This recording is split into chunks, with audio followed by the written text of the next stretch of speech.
There we go. That works good. And unfortunate it doesn't close the visor all the way down, but that's all right. I kind of like it open a little bit because as I'm riding, especially in the wintertime, this fogs up. So with a little bit of gap there, it lets enough air in so it doesn't fog up the visor. So that is what the new mount looks like. And this is what it sounds like with me talking inside of the helmet. Okay, this is the maiden voyage of my GoPro with the new microphone in it.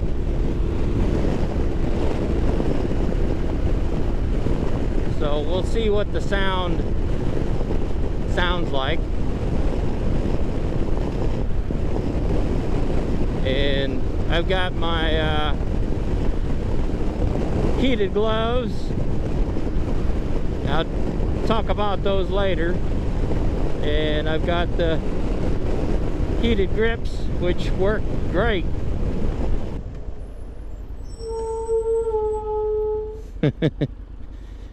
Stopped a little late there, dude. You're supposed to be behind that line.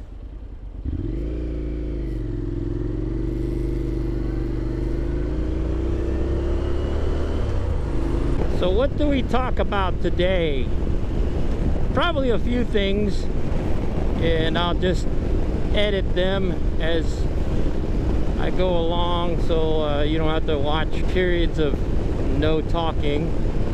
Now I can hear a lot of wind noise on my helmet, so hopefully the microphone doesn't pick it up. It just picks up my voice.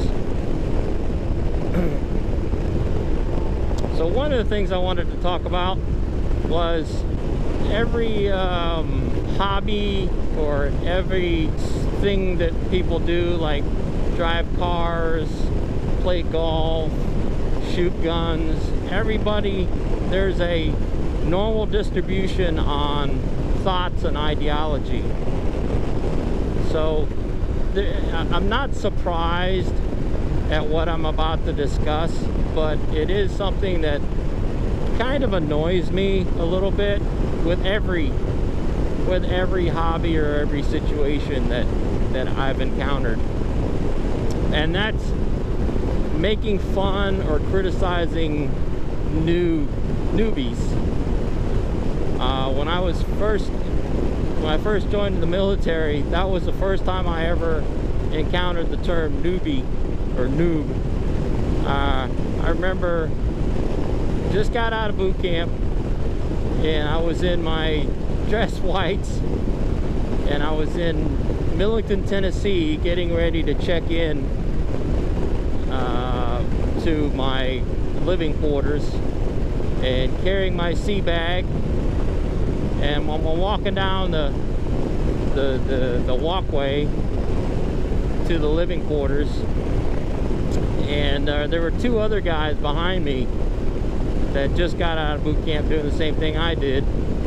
And I remember there were guys that were already there. They've been there for, I don't know, at least a week or a couple months, and they're shouting at us, "Hey, newbies, newbies."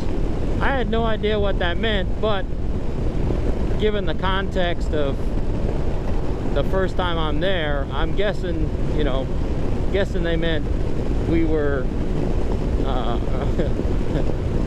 fresh off the press, so to speak, which really didn't bother me. But it was just like, so thank you, Captain Obvious. Yes, we are newbies. How can you tell? And so the same goes with riding a motorcycle. I watched some videos. I rode a motorcycle back when I was in high school, mainly because it was all I could afford. And so I I had some experience riding a motorcycle, right? Well, obviously not when I first started riding in high school, but I grew up in a small town, so it wasn't horrible learning how to ride a motorcycle. I think within like a week I was pretty proficient, or proficient enough to ride on the street. And I think after I'd say 2 weeks or even a month of riding the motorcycle, I was able to go get my motorcycle license, and I passed with like an 80. Then I rode the motorcycle for, oh gosh, 2-3 years after that. And then I even rode a motorcycle when I was stationed out in California. And it was, I gave up the motorcycle not because it was, I felt dangerous on the motorcycle, but back then, in order to ride a motorcycle onto base, you had to take this drug and alcohol abuse training class, and they had to schedule it, and it was like 6 months ahead of when 6 months after I got my motorcycle. So for at least 6 months I would have had to park off base and walk to my living quarters and not be able to get around until I got on base, until I got that training. So my brother lived a couple hours away from me. He was stationed in Long Beach and I was stationed in San Diego. So after, I would say 2 or 3 trips up there, I had a I think it was like a Suzuki 400, just a cruiser bike, and it was a decent bike. But yeah, it was getting kind of annoying parking off base and then walking to my living quarters. So one weekend when I was up at my brother's place, we decided to go car shopping, and I bought a car and I traded the motorcycle in. Of course, you know, in theory I made some money on the bike. I think I paid I think I paid $80 for the bike, and I was able to quote unquote trade it in for $300. But obviously they got way more than that out of me for the price of the new car. But that's, you know, that was probably the day I stopped riding a motorcycle. Well, one of my classmates in weapons system school in San Diego, he bought an enduro, so I rode his bike a few times. But yeah, so I would say 1988 was when I stopped riding for a good long while, mainly because it was just more convenient to have a car. And so I kept my license for like 10 years until 2000, that I decided, you know what, I haven't ridden in like 11 years, so I'm just gonna not renew my motorcycle license. And then fast forward to 3 or 4 years ago, I was visiting my friend, and him and his sons had, you know, 3 or 4 enduros, and he decided that, hey, let's go riding. And I'm like, okay. And it's like, I haven't ridden in like 30 years, but I think I can I remember enough to at least not fall over. So we got on the enduro, and it was like, as the saying goes, riding a motorcycle. It came right back to me, all the muscle memory, the clutch, the brake, changing gears. The thing that didn't really come back was the turn signal. And I still forget to turn off the turn signal now, but you know, I picked it right back up like I've been riding forever, you know. Of course, some of the little nuances like leaning and turning and stuff like that, counter steering, that stuff was still took a little while to come back. But as far as, you know, riding in a straight line, doing slow gradual turns and shifting gears and stuff, that all came back instantly, surprisingly. So I've been riding for about 3 years now, and I'm not a professional rider. I'm not a track rider, although I have had crotch rockets. I have a cafe racer bike right now. I've got this adventure bike, which I really like because of the low gas, high gas mileage. I've got a little 300 for good gas mileage and for commuting on hotter days. I like this bike on cooler days because of the windshield, and I made this windshield.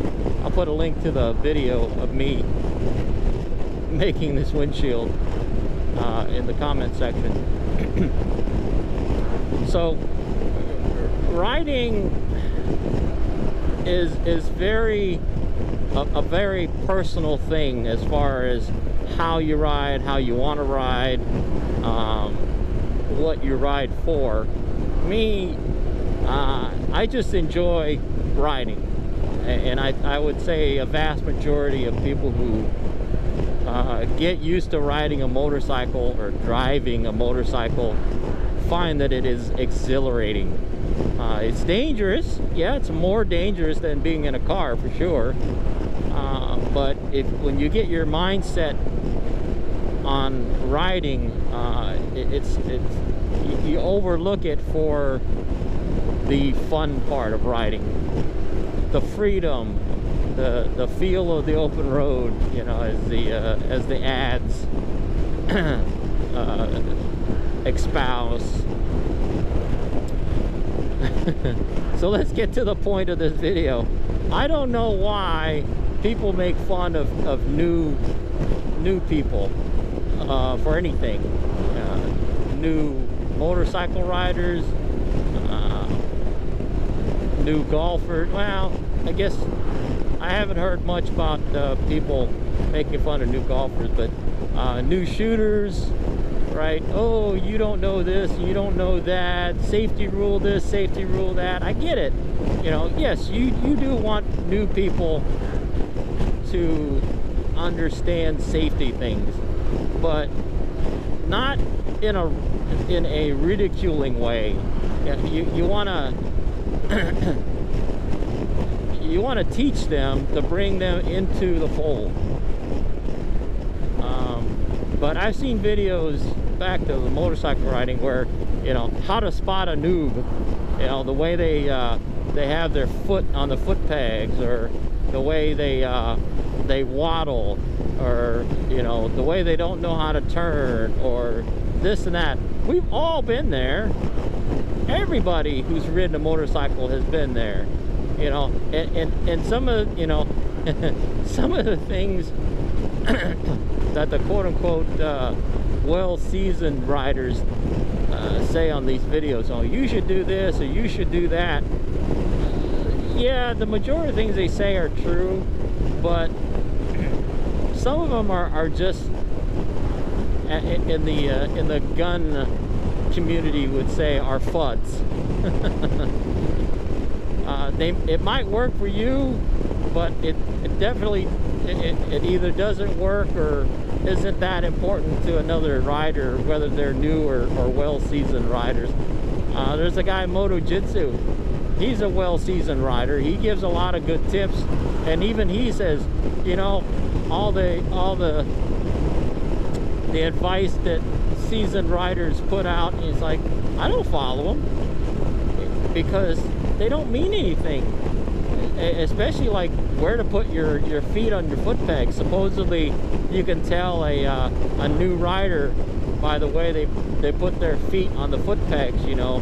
a knowledgeable rider is supposed to put the ball of your feet on the foot pegs, but newbies will tend to put the heel on the foot pegs and stick their feet pointing outboard. I do that now because it just feels all right. I mean, I don't do it all the time, and it just comes natural after you ride for a while where your comfort is. You know, with your feet sticking out, yeah, it might be a little bit dangerous. You might get it caught on something, or if you do a sharp turn, you might drag your feet on the pavement. But if you're a new rider and you stick your feet out, chances are you're not going to be making a leaning turn where your foot's going to drag on the pavement. Your handlebars stick out probably further than your feet sticking out. So that's pretty much the point of this video. You know, it's just it's a little annoying when people who think they're knowledgeable, right? They're YouTube experts that give you advice on what to do and what not to do. And some of it is, yeah, I can see that, but it's kind of like one bad thing can undo 100 good things. You know, one bad piece of advice can undo thousands or hundreds or thousands of good advice that you've given out before. But it depends on how you give it out. If you give it out in a condescending way, yeah, that's definitely gonna take your credibility down. It's like one video I remember watching this guy who makes a lot of videos on you know, gun advice and gun tips and stuff like that. He said never let the slide down on a 1911, and this is a big controversy. Never put a slide down on a 1911 unloaded, you know, the slide stop. You know what I'm talking about. Yeah, that's the age-old controversy, like 45 versus 9mm. It's your gun, do what you want. If it breaks your gun, you got other problems, bigger problems. But for the most part, there was a guy who made a video. He's a competition shooter, and he let the slide down with his gun empty like 500 times, and there were no issues. And he had a trigger job done, obviously, because he's a competition shooter. To me, for the average shooter, if you have a 1911 and you let the slide down by pushing down on the slide stop,